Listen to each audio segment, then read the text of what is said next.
If you're shopping for tortillas, you have a lot of options these days. There are corn tortillas, flour tortillas, gluten-free tortillas, and you can make your own with store-bought masa.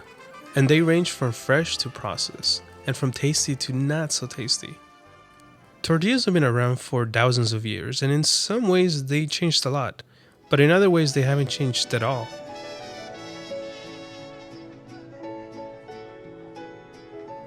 Ben Miller and Cristina Martinez own South Philly Barbacoa. It's a traditional Mexican restaurant. They are the only chefs in Philadelphia who make their own tortillas from scratch. Yep. And because of that, they have to practice the ancient art of nixtamalization, where an alkaline substance, like lime, is added to the corn while it steeps. So as soon as the water comes to a boil, then I add the calcium hydroxide, the cal, which is food grade. Nixtamalization has been around for thousands of years, since around 1500 BC, but corn or maize has been around even longer.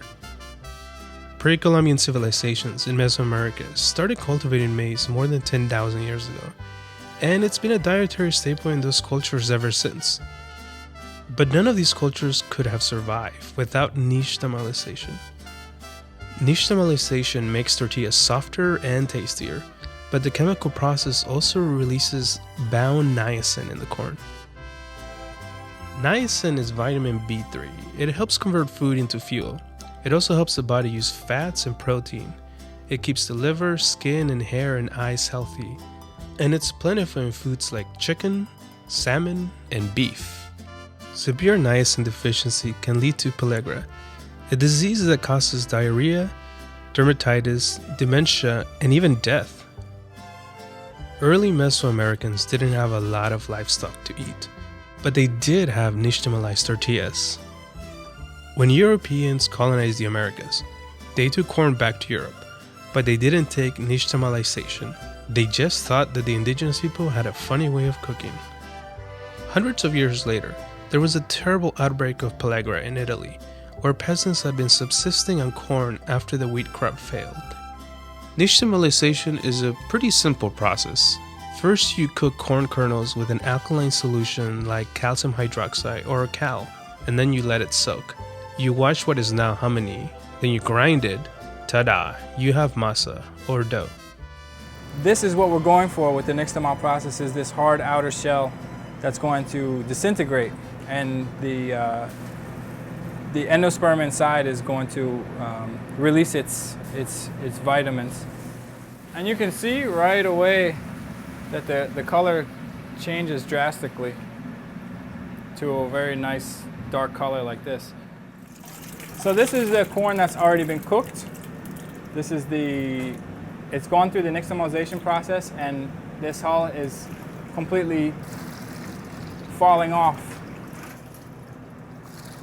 It's already been rinsed.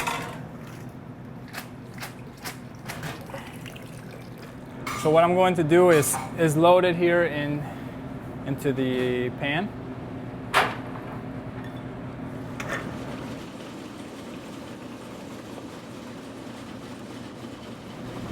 Para Filadelfia es muy bueno que la gente pueda comer sus tortillas de maíz, originales de maíz, porque pues tienen su calcio, tienen su origen el maíz, y los niños pueden alimentarse mejor, o sea, pueden crecer más fuertes sus huesos, pueden no estar tan obesos, sino ser más fuertes para ser adultos fuertes.